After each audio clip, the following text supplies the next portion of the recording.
wants to go to court, he will. And I think one thing I would like to say is that the very fact that some of these judges actually would work with him in the 2000 election against for George W. Bush against Al Gore does not mean that they will interpret the law in such a manner that makes no sense. I mean, they also have their reputations to protect. So I think, we should, if it has to go to court, let it go to court.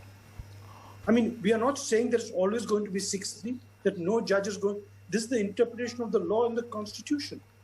It was, that time, should the hanging chads be counted, not counted, all those things came up. This time it's not just simple, straight question. Should the votes be counted or not be counted?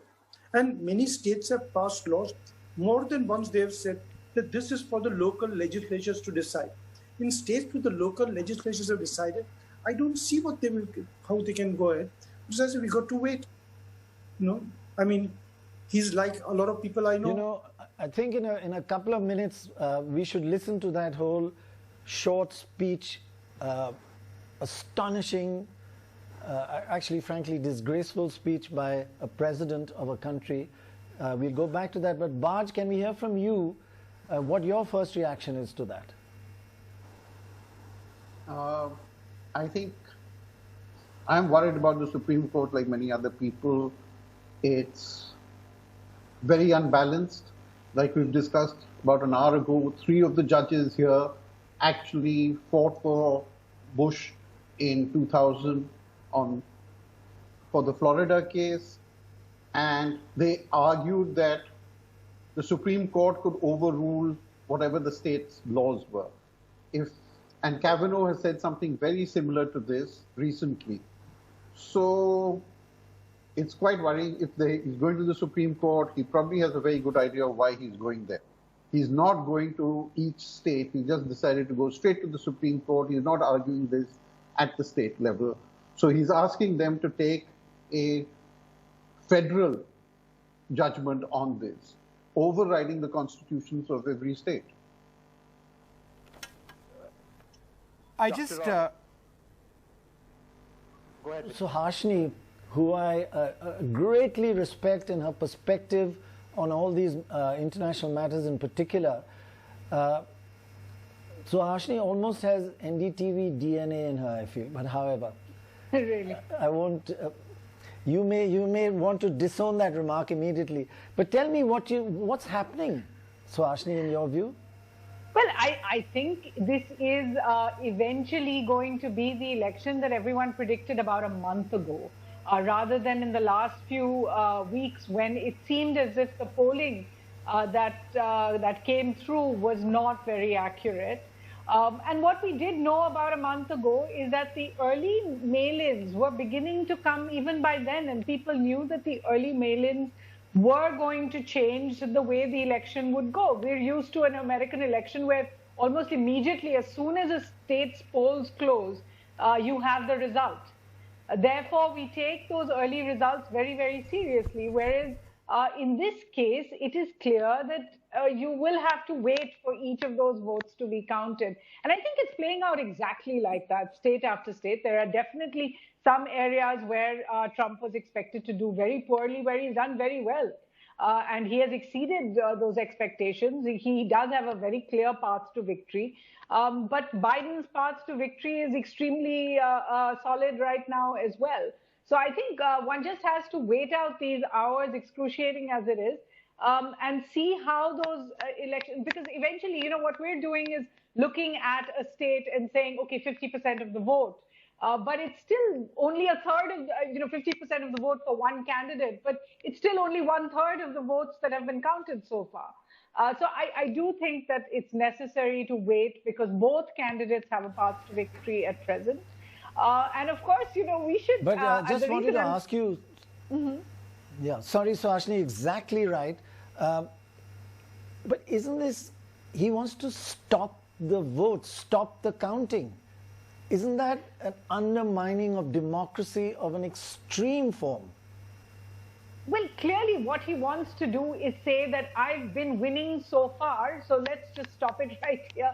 But I don't think that is going to change the course, because you can see from what Mr. Biden said an hour ago or so, that the Democrats are prepared for this moment, and both sides are very clear about one thing: neither is going to accept defeat until the last vote is counted. So if the voting continues and something goes against Mr. Trump, he's also going to probably say, let's continue and have some more counting done. I do agree with you that to make a speech at this point and say, I'm winning this, I'm winning that, when it's completely unclear whether he is actually winning those states, is trying to, prejudice people into thinking that they have already won the election. And obviously, you would hope that a candidate would not do those things. But I think more and more, if you look at an international perspective, the U.S. elections have become as muddied, if you like, as elections around the world, whether it's Central Asia, Central Europe, East Europe, and South Asia as well. So we are looking at a contentious few days ahead. But I don't doubt both sides are prepared for this. Right. One other aspect of a speech like that and a move like this could be violence on the streets, right? People could just say, this is ridiculous, we voted, let our vote at least be counted. What's this going to the Supreme Court? Could it lead to civil war, or violence at least? Well, it certainly seems to be calculated for Mr. Trump to tell his supporters, we've already won this election. So if you hear anything to the contrary, this should anger you. So it is clearly pitched at that. That's what he's trying to say, is that we've already won. Mr. Biden said an hour ago, it's not up to me or up to Mr. Trump, it is up to the voter. And therefore, every vote must be counted. But I do think that this is going to be the way it will continue, and maybe by this time tomorrow we'll have a clearer picture. But I think it's very important that neither side really call it until more and more of the votes that came in earlier. And remember, this is an unusual election by so many perspectives. If you look at the fact that there is a pandemic out there, so it's been very difficult to actually gauge voter sentiment. You're going by smaller voter samples, actually, than before. The second is that this has seen an inordinate number of early voters. That means a month ago, people were sure which way they were going to vote. And the third thing has been that the pollsters have once again, I think, really not been very accurate. This is much more of a divergence, if you ask me, even from 2016. When it not so much to the popular vote, but to the Electoral College. Yeah, I'll just highlight exactly what you just said. Just look at early voting figures in America. It has been going on, in fact, since 1992. In 1992, if we look at the voting figures, early voters, this is, in previous, just 7%. Then in 2004, it jumped to around about 22%. 2016, the last election, it went up to 37%. And this time, it is 67%. More than 2/3 of the voters voted early.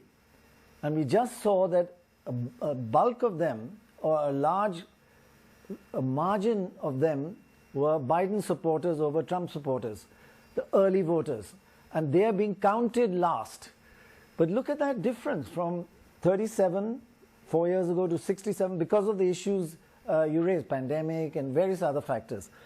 So this is not a normal election and needs time for people to count votes, and a country needs to adjust its system for the new circumstances, right? And this is just do not allow voting, counting. From Indians. Sometimes we take 3 months before we find out how our vote went.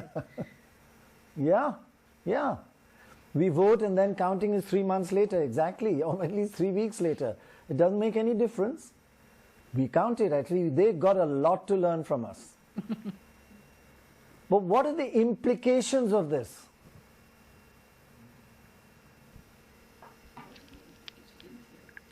So Ashni, what are the implications of this? I don't know if you could hear. Implications for us or for the way the vote has gone? for America right now, for looking ahead in the next 48 hours, I think, one week? you know, polarized is the way to describe America, and that's with a double L. Right. And there seems to be no question that all the misgivings before the election, the fact that people were speaking in bubbles and not understanding that there was a huge voter out there, you know, who was voting for the other side. I think that leans to the idea that America is going to become more fractious and more divided after this election, particularly given Mr. Trump's speech, you know, we're going to the Supreme Court, we've already won kind of thing, than before. I think you're going to see a lot more focus, therefore, on their domestic issues. And at a time when they continue to be at the top of the charts when it comes to the coronavirus pandemic, it is a worrying time for the United States.